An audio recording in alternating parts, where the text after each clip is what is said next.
Hi everybody, welcome back to my channel. Today's video is going to go over our April reselling numbers, so it's going to be our reseller recap.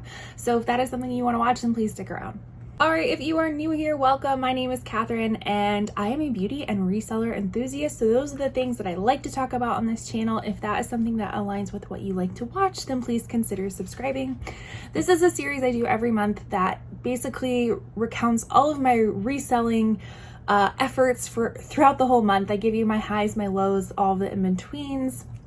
Gives you an idea of what being a part-time reseller is all about, if it's something that you've ever been interested in. Also a way to connect with some of my other resellers out in the community. So I always recap the previous month. So obviously we're coming towards the end of May, but I'm going to recap April. So let's just dive into it. So my total sales for the month of April was $2,214.93. My total cost of goods was $933.86, which made my total profit $1,295.54. So I did achieve my goal of wanting to get at least $1,100 profit each month. I had stated that earlier in the year that is my goal to achieve each month is $1,100. So definitely surpassed it, which is nice to make up for March's numbers and spoiler, May's numbers. May's numbers are not looking so good. We still have 9 days left when I'm filming this. So let's hope. Sales are picking up slightly, so there is still hope. But the total number of items that I sold was 153 items. My average listing price per item was $18.38. My average cost of goods per item was $6.06. And so my average profit per item was $8.41. Now that is going to be on the lower side than typical months just because I was running a sale, which I will talk to you more about in a bit.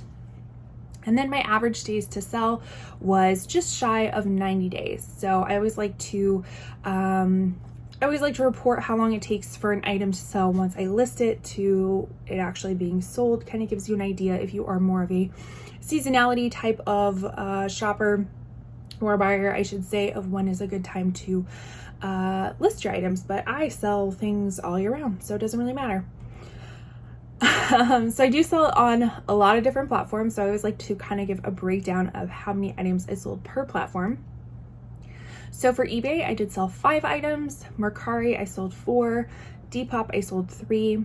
Curtsy, I sold 4. And I've talked about how Curtsy has been up and coming in my platforms that I sell on. And then that left 137 that I sold on Poshmark. I do list on Facebook Marketplace, but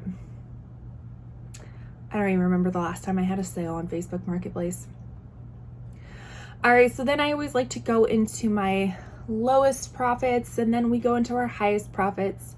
So starting off, let me scooch on over here so I can put a picture of what each item is. So the first item was this Ralph Lauren color block draped sheath dress. It did sell on Poshmark. My cost of goods was $6.47. It did sell for $15.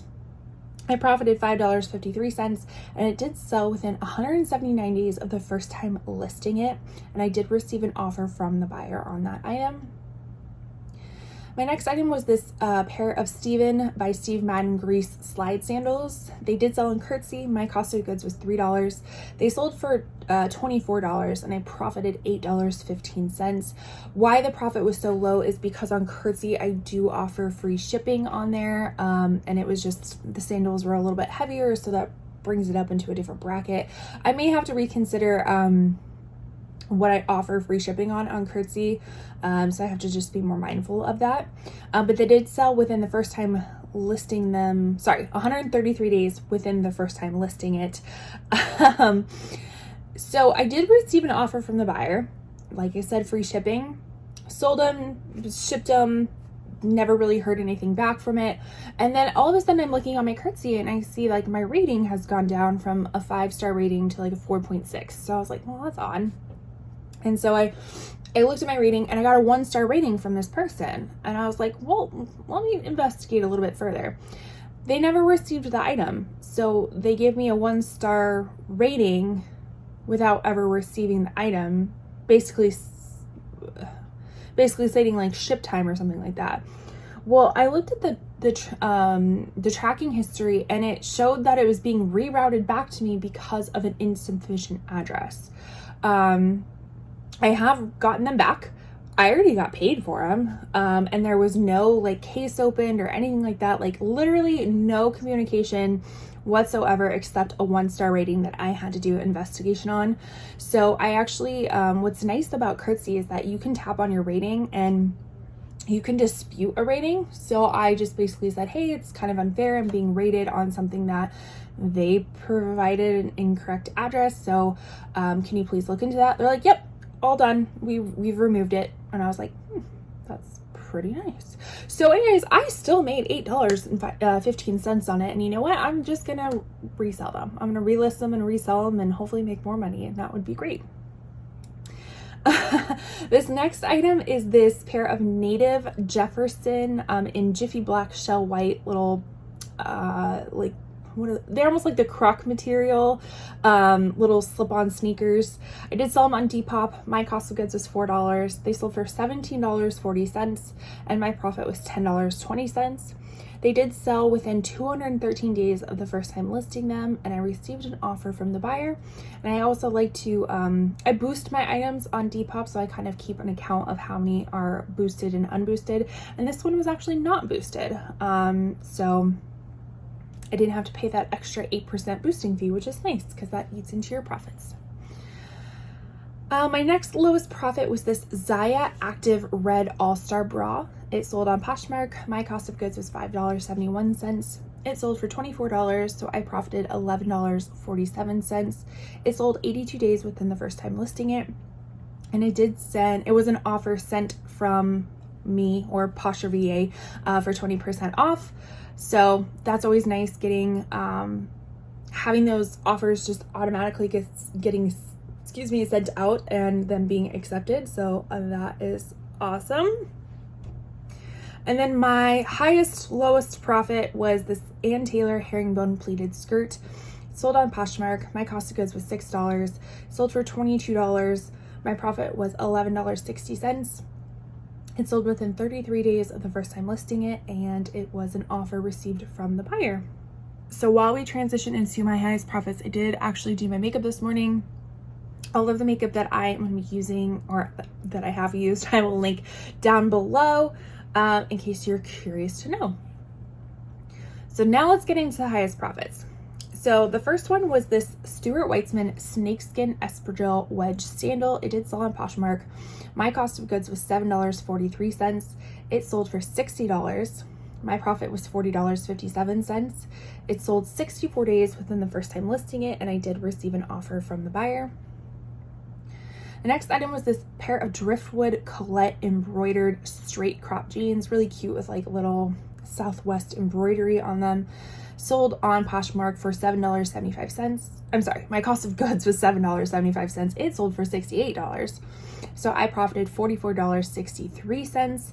They did sell within 168 days of the first time listing them. And again, this was an offer sent through Posher VA for 20% off. So Posher VA basically paid for itself with this one sale. If you're unfamiliar with that, it's basically an extension that you can add onto your computer that does so many different things. Like here, let me pull it up and I can show you. Well, I can't show you, but I'll tell you. So there's a lot of different actions you can do. So you can share your closet. You can follow people, unfollow people. You can send out offers, which I do the sharing and the sending out the offers. Yeah, it's really awesome. You can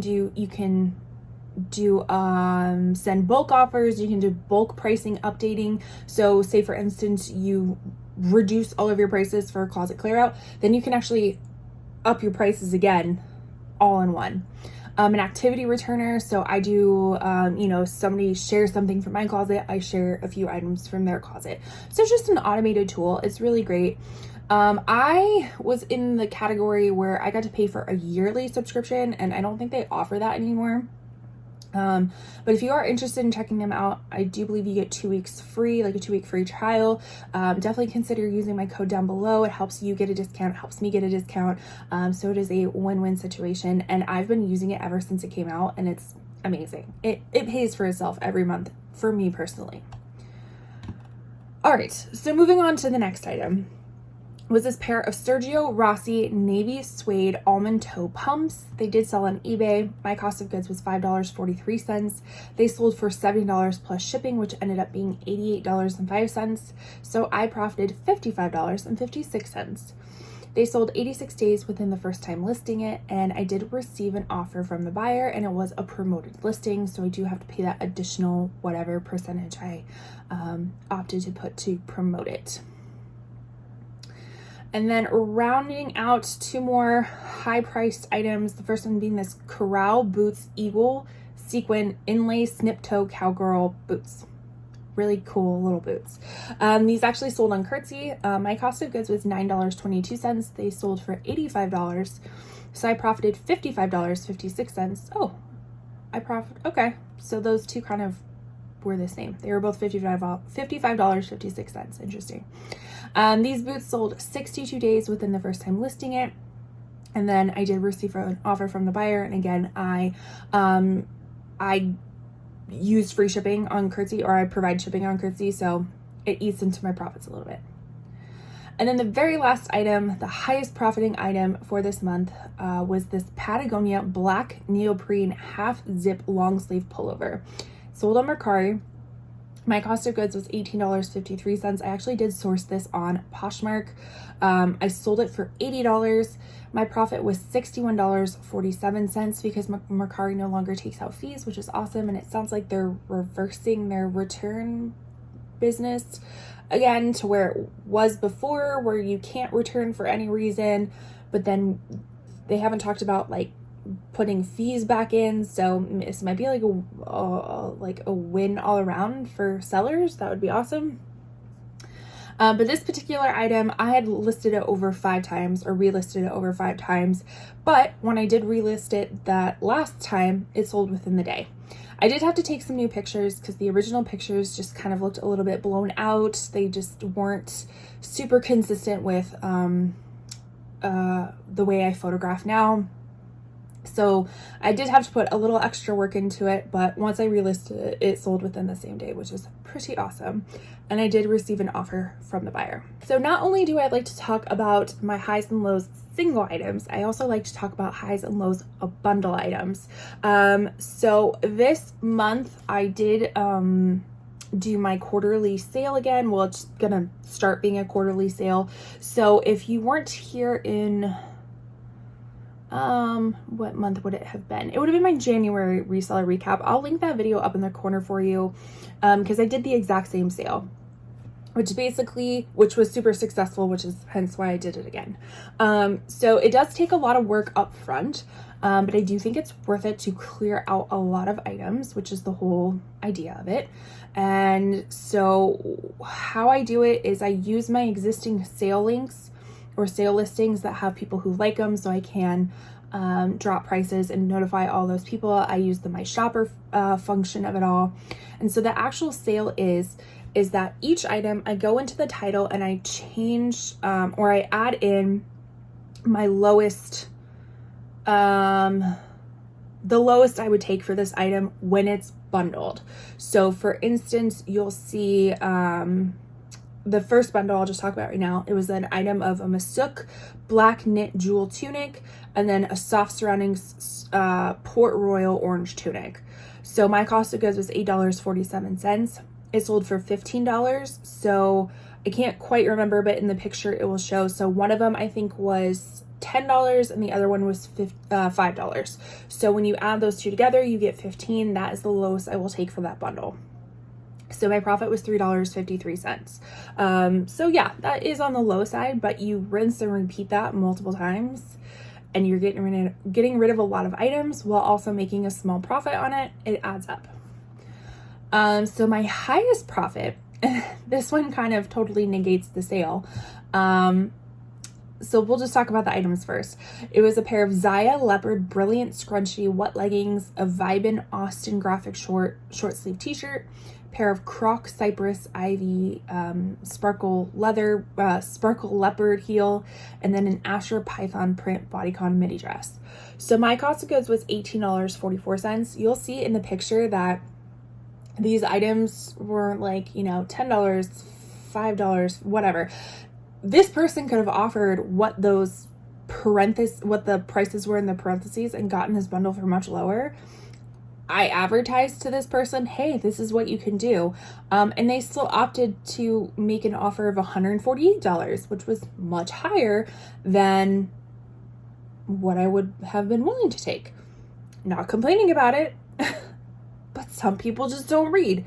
So anyways, my profit was just shy of $100. It was $99.96.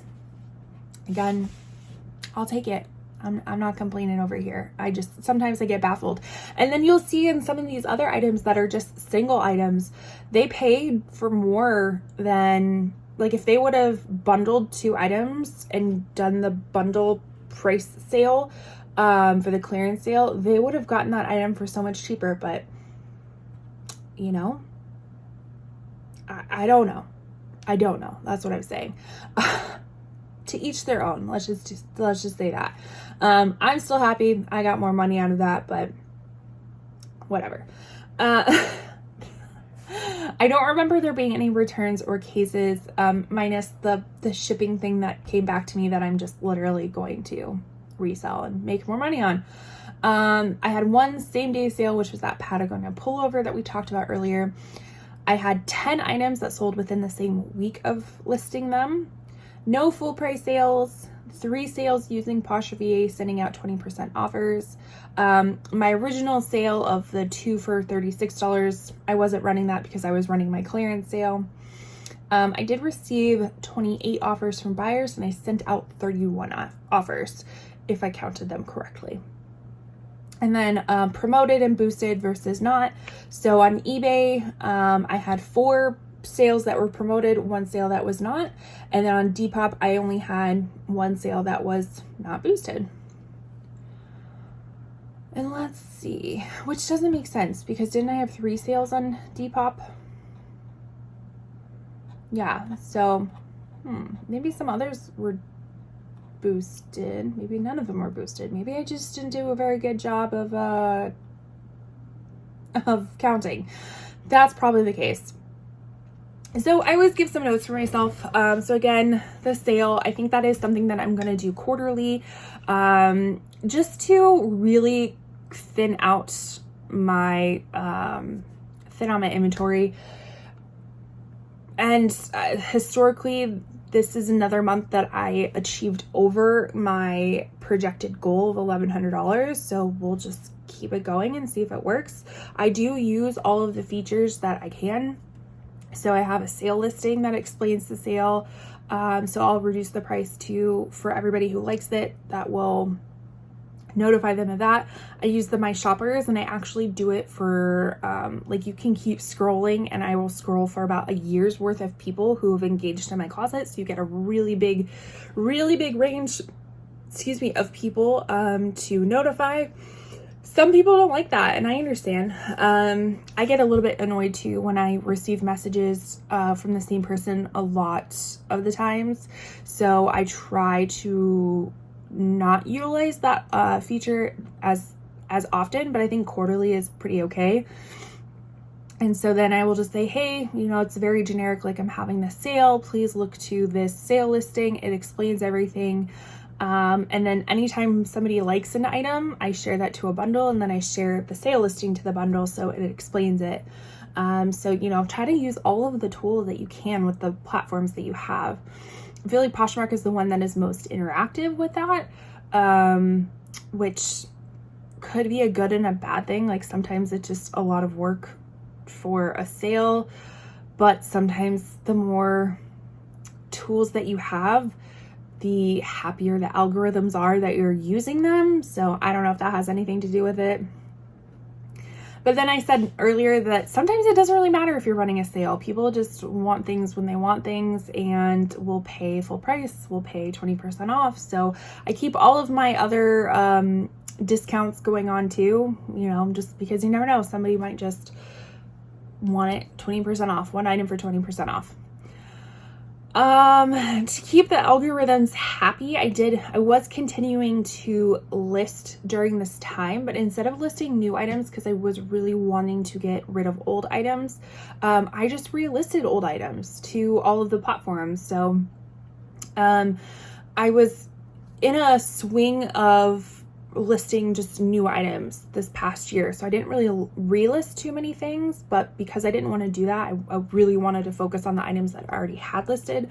I just relisted the old stuff, which actually really helped. There was a lot of items that sold from relisting. Let me look behind you.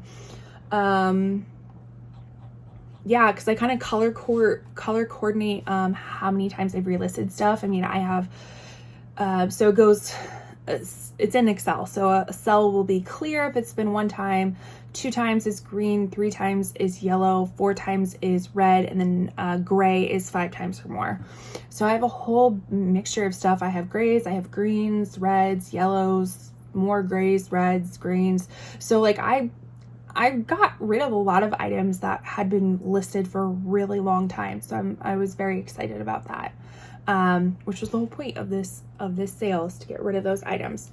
And so then what I did is, while I was relisting those items, I just drafted a bunch of new items. So when May hit, I could list a bunch of new items. And I use Vendoo for that, for a cross listing. And again, I have a code down below if you're interested in trying Vendoo out. Pasha VA and Vendoo are both really great tools for my business. And I recommend them to you too if you're a part-time, well, full-time or part-time reseller. I do recommend them. But those are all the notes that I have for myself. I'm very happy that I achieved my goal. Like I said, May is not looking super great. Not looking super great. But I kind of noticed this trend after I sell a whole bunch of stuff. I feel like it kind of goes down a little bit. So that I just think it's a pattern. Usually these months leading up to summer have been historically pretty good for me. So things have kind of flip-flopped just a little bit, and now I feel like summer slowdown is coming a little bit earlier this year. I don't know if that's the case for you, but let me know down below. Did you achieve your goals for April? How is your May going? If you're ever interested in getting started with reselling, please let me know. I've been doing it for upcoming 11 years of reselling. So it's something I really enjoy. It's something that, you know, makes me happy. I mean, it's still stressful too. Don't get me wrong. There's still stressful parts about it, but you know, that extra $1,100 basically goes towards student loan payments, goes towards extra vacations, goes towards extra bills that come up that are unexpected. So it's definitely nice to have that, and it's a fun little hobby to do as well. But with that, thank you so much for watching all the way to the end. I truly appreciate it. That is the best gift you can give any YouTuber, is watching their video to the end, engaging in their channel through commenting, liking, subscribing, sharing, all that great stuff. And with that, I will see you in my next video.